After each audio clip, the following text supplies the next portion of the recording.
بہت سارے ایسے لوگ ہیں جو خان کے ساتھ وفادار نہیں ہیں بلکہ الٹا اس سے غداری کریں. سر ایاک نعبد و ایاک نستعین کا بھی موٹو تو یہی ہے. And he is really a spiritual man. He is really indeed a spiritual man. I K کی ٹیم یہی تو کروانا چاہ رہی ہے. آئی کے کی ٹیم جیتی ہوئی جنگ جان بوجھ کے ہاری ہے. بسم اللہ الرحمن الرحیم. سلام پاکستان کے ساتھ ناظرین، میں ہوں آپ کا ہوسٹ عبد القدیر. ناظرین ہمارے ساتھ موجود ہیں حیدر جعفری صاحب، اسٹرالوجر ہیں، علم الاعداد کے ماہر ہیں، روحانی علم بھی رکھتے ہیں. جعفری صاحب سے آج کچھ احتجاجوں کی بات ہوگی، خان صاحب کی بات ہوگی، اور جمائمہ کا آنے والا بیان جو وہ بھی میدان میں آ گئی ہیں عمران خان کے لیے، کہ وہ کہہ رہی ہیں جی بچوں کو فون پر بات نہیں کرنے دی جا رہی، ان کی بہنوں کو بھی جیل میں رکھا گیا، ان پر بھی ظلم ہو رہا ہے. ساتھ ساتھ انہوں نے ان کے خان صاحب کے بھانجے کا بھی نام لیا کہ جی وہ بھی اندر ہی ہیں. اور دوسرا خان صاحب کا جو بات کریں تو خان صاحب کے 2 معاہدے ہوئے تھے کہ یہ احتجاج کینسل ہوں گے، تو گوہر صاحب اور دوسرا حامد رضا کاظمی صاحب کی ملاقات کی جائے گی، یعنی پی ٹی آئی کی قیادت خان صاحب کے جو ڈاکٹر ہیں ڈاکٹر عاصم صاحب، ان کی ملاقات کی جائے گی. مگر ڈاکٹر عاصم صاحب وہاں پر پہنچے تو عائشہ علی بھٹہ جو پی ٹی آئی کی کارکن ہیں، ان کا ٹویٹ ہے کہ جی ان کے معالج وہاں پر پہنچے مگر وہاں پر ان کو ملاقات نہ کرنے دی گئی. مغرب تک بیٹھے رہ گئے، انتظار کیا، 12:30 بجے کے بیٹھے ہوئے مغرب تک بیٹھے، انتظار کیا، ان کو ملاقات نہیں کرنے دی، اور پی ٹی آئی قیادت کو بھی ملاقات نہیں کرنے دی. یعنی کہ خان صاحب نے ادھر سے کینسل کیا، احتجاج کینسل ہوا پی ٹی آئی قیادت نے، تو وہ دو معاہدے ہوئے تھے وہ بھی نہیں ہو پائے. اور اس کے بعد اب آگے احتجاج ہوں گے یا نہیں ہوں گے اور کیا ہوگا. اور آئینی ترمیمی بل کے حوالے سے بلاول صاحب کی بڑی ملاقاتیں چل رہی ہیں مولانا صاحب سے. کیا مولانا صاحب بلاول صاحب کا ساتھ دیں گے یا کیا کریں گے؟ کیونکہ وہ ان کی والدہ بے نظیر بھٹو کا یہ خواہش تھی یا خواب تھا کہ جی آئینی ترمیمی بل کے حوالے سے بلاول صاحب اس لیے اس کے پیچھے بڑی بھاگ دوڑ کر رہے ہیں. اب آگے کیا ہونا ہے وہ جعفری صاحب سے ہی پوچھیں گے. السلام علیکم سر. وعلیکم السلام بھائی. سر کیسے ہیں؟ مالک کا بے انتہا کرم ہے، کروڑ کروڑ شکر. سر احتجاج کینسل ہوا اور سر اصل میں جو میں نے عرض کروں گا، آپ کی بات کاٹ رہا ہوں معذرت، لیکن بات یہ ہے کہ جو مجھے کاغذ کے اوپر نظر آ رہا ہے، احتجاج کا دائرہ بڑھے گا، کسی اور ڈائمنشن سے بڑھے گا اور یہ بڑھتا جائے گا. اچھا. یہ ابھی میرا نہیں خیال ہے کہ چیزیں اتنی تیزی سے کٹیل ہو سکتی ہیں. ابھی نومبر پورا پڑا ہوا ہے سر، ابھی اکتوبر کے کافی سارا ٹائم پڑا ہوا، آدھا اکتوبر پڑا ہوا ہے. God has his own plans. میری مرضی سے کچھ نہیں ہوتا، اللہ نے کرنا ہوتا ہے. میں اپنے کاغذ کے اوپر بلیو کرنے والا آدمی ہوں، جو مجھے میرا کاغذ بتاتا ہے میں وہ کرتا ہوں. مجھے لگتا ہے کہ یہ کلینزنگ کا پروسیس ہے، اور جیسے میں بار بار عرض کرتا ہوں کہ اللہ آدھے ادھورے کام نہیں کرتا. اللہ کا بنایا ہوا سسٹم پرسن اسپیسیفکس جو ہے یا کوئی سیکشن اسپیسیفک نہیں ہوتا. یعنی ایک حصے کی تو کر لیا باقی کا نہیں کیا، وہ ہر طرف ہو رہا ہے. پہلے وہ سارے ادارے یا شخصیات جو آئی کے خلاف تھیں وہ کلینز ہوئیں، پھر آئی کے کی ٹیم کی کلینزنگ ہوئی. اب آئی کے جو بہت کور کمیٹی کے لوگ ہیں جو دونوں طرف کھیل رہے ہیں، میں نے آپ سے کئی دفعہ ذکر کیا کہ خان صاحب کی ٹیم میں بہت سارے ایسے لوگ ہیں، ایک نہیں بہت سارے ایسے لوگ ہیں جو کمپرومائزڈ ہیں، بہت سارے ایسے لوگ ہیں جو دونوں طرف کھیل رہے ہیں، بہت سارے ایسے لوگ ہیں جو خان کے ساتھ وفادار نہیں ہیں بلکہ الٹا اس سے غداری کریں. ان کی تعداد ویسے مجھے زیادہ لگتی ہے، بہت زیادہ ہے. ہاں. تو یہ سارے کے سارے جو ہے نا، یہ آٹو کلینز کے اوپر لگے ہوئے ہیں. اللہ کرنے والا ہے جی، یہ سب کچھ سامنے آ جائے گا. Nothing to worry about. چند دن کی گیم ہے. اللہ will do best for the people of Pakistan. دیکھیں پاکستان میں بار بار کہتا ہوں میں بڑا ہوپ فل ہوں. مطلب میں کوئی جو ہے نا وہ کوئی گرین گارڈنز یا کوئی اس قسم کی نہ باتیں کرتا ہوں نہ مجھے آتی ہیں.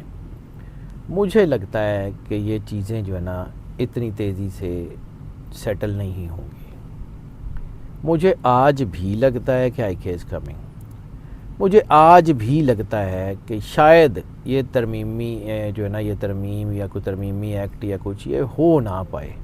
آئینی ترمیم مجھے آج بھی ابھی اللہ صبح بدل دے اس کے ہاتھ میں، میرے ہاتھ میں کچھ نہیں ہے. آج بھی یہ لگتا ہے کہ کسی محکمے میں کسی شخص کو کسی بھی قسم کی ایکسٹینشن نہیں مل رہی.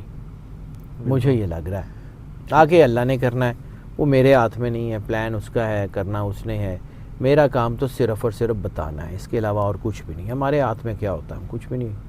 خان صاحب کہہ رہے ہیں کہ جی میں نے اپنے لیے ڈیمانڈ کوئی نہیں کی، میں نے جو کچھ کہا ہے وہ یہی ہے کہ جی نہ میں نے جیل سے باہر آنے کی بات کی کہ مجھے جیل سے باہر نکالو ان احتجاجوں سے، مجھے یہ کرو، مجھے یہ چیز چاہیے، یہ چیز چاہیے. میرا صرف یہ ہے کہ جی یہ آئینی ترمیمی بل نہیں ہونا چاہیے، اگر یہ ہو گیا تو ملک آپ کا 20 سال پیچھے چلا جائے گا. یہی تو سر اصل بات ہے کہ ٹیم جو ہے وہ اسی کے ساتھ تو ہے. آئی کے کی ٹیم یہی تو کروانا چاہ رہی ہے. آئی کے کی ٹیم جیتی ہوئی جنگ جان بوجھ کے آ رہی ہے. آئی کے کی ٹیم نے سارا کچھ کیا کرایا، خود خراب کیا ہے، اور یہ آہستہ آہستہ سب کو سمجھ آئے گا یہ چیزیں چھپی نہیں رہتی، یہ چھپی رہیں گی بھی نہیں. ٹھیک ہے. اور دوسری بات کہ آئی کے کی جان کو خطرہ تو ہاں بالکل 100% ہے، اور اس وقت وہ بہت زیادہ ہے. آپ نے کہا تو 12 اٹیمپٹ ہوئی ہیں. جی میرا کاغذ تو یہی کہتا ہے. مجھے آن گراؤنڈ تو نہ پتہ ہے، نہ میں پالیسی میکر ہوں یا نہ مجھے پتہ ہے، لیکن میرا کاغذ یہ کہتا ہے کہ 12 سے زیادہ مرڈر اٹیمپٹ آئی کے اوپر ہو چکی ہیں پچھلے 2 سال میں. ٹھیک ہے. اور ان 2 سالوں میں اگر اللہ نے اس کو بچا لیا ہے تو آگے بھی اللہ اس کو بچائے گا، کیونکہ اسپریچول پاور جتنی اس کے آئی کے ساتھ ہیں اس جیسی اسپریچول پاور میں نے دنیا میں بہت کم لوگوں کے ساتھ دیکھی ہے. And he is really a spiritual man, he is really indeed a spiritual man. تو مجھے نہیں لگتا کہ اللہ اس کو چھوڑ دے گا، اللہ اس کو جو ہے وہ اتنا آسانی سے گرنے دے گا، مجھے نہیں لگتا. اچھا، جمائمہ صاحبہ سامنے آئی ہیں، ان کا بیان آیا ہے کہ جی ان کے بچوں کو ملاقاتیں نہیں ہونے دی جا رہی، اور بہنوں کو بھی جیل میں رکھا گیا ہے، اور ان کے بھانجے کو بھی پچھلے سال سے جیل میں رکھا ہوا ہے. تو وہ عجیب سا ہی ماحول بنا ہوا ہے، یعنی کہ بچے بھی وہاں پہ ڈسٹرب ہیں. کیا یہ ایسا لگ رہا ہے کہ خان صاحب کے اب فیور میں نکلی ہیں تو خان صاحب کو لے کے باہر چلے جائیں گے؟ مجھے نہیں لگتا کہ آئی کے ایسے باہر جائے گا یا کوئی ڈیل کر کے جائے گا. جانا ہوتا تو بہت پہلے جا سکتا تھا، وہ نہیں جائے گا سر. وہ he is going to turn up the table.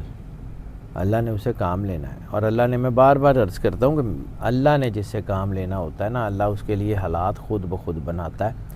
اور پھر ایک حدیث، وہ میرے لیے بھی اس کا ترجمہ ویسے ہی ہے، آئی کے لیے بھی ویسے ہی ہے، آپ کے لیے، دنیا کے ہر بندے کے لیے ویسے ہی ہے. سرور انبیاء صلی اللہ علیہ وآلہ وسلم نے فرمایا کہ اگر تمہیں اس بات کا یقین ہو جائے کہ اللہ تمہارے ساتھ ہے تو پھر اس سے بے خبر ہو جاؤ کہ کون کون تمہارے مخالف ہے. سر ایاک نعبد و ایاک نستعین کا بھی موٹیو تو یہی ہے. تو جب انسان کو اپنے اندر سے اس بات کا یقین ہوتا ہے کہ اللہ ہے، جو بار بار یہ کہتا ہو کہ اللہ الحق ہے، تو اللہ تو حق ہے سر، اس نے اپنا آپ تو منوانا ہے. اور ایک جملہ میں بار بار کہتا ہوں، اس وقت شاید لوگوں کو اس طرح سمجھ نہیں آ رہی، لیکن اس کے پیچھے ایک بہت بڑی چیز ہے جو آنے والے وقت میں مجھے لگتا ہے کہ ایسے ہی کلیئر سامنے آئے گی جیسے صبح سورج نکلتا ہے. System with in the system, state with in the state ٹھیک ہوگی، ہو جائے گا انشاءاللہ. یہ باہر سے نہیں ہونا سر. یہ جتنے لوگ امید لگا کے بیٹھے میں فلاں آ جائے گا تو یہ ہو جائے گا، فلاں ہو جائے گا تو یہ ہو جائے گا، نو سر، یہ اندر سے ہوگا. یہ پاکستان کے اندر سے چینج آئے گی، اور پاکستان کے اندر سے، اندر ہی جو بیٹھے ہوئے لوگ ہیں ان کی طرف سے آئے گی. یہ قدرت کا کام ہے، یہ نیچرز لا ہے، یہ ہوگا. مجھے لگتا ہے، میں بڑا ہوپ فل ہوں. میں بار بار کہتا ہوں کہ یہ پاکستان میرے اور آپ کے بچوں کے لیے بہت اچھا ملک ہے. ہماری جنریشن نے جو بھگتنا تھا بھگت لیا، کوئی بات نہیں. اگلی نسل جو ہے اس کے لیے یہ ملک بہت اچھا ہے. بہت شکریہ سر. حیدر جعفری صاحب ہمارے ساتھ موجود تھے. آج کافی لمبی گفتگو ہو گئی. جعفری صاحب کے ساتھ آپ نے سنی اور سارے پریڈکشنز بھی سنی، اور پاکستان کے حوالے سے، عمران خان کے حوالے سے. بہت شکریہ سر. Welcome sir. سلام پاکستان.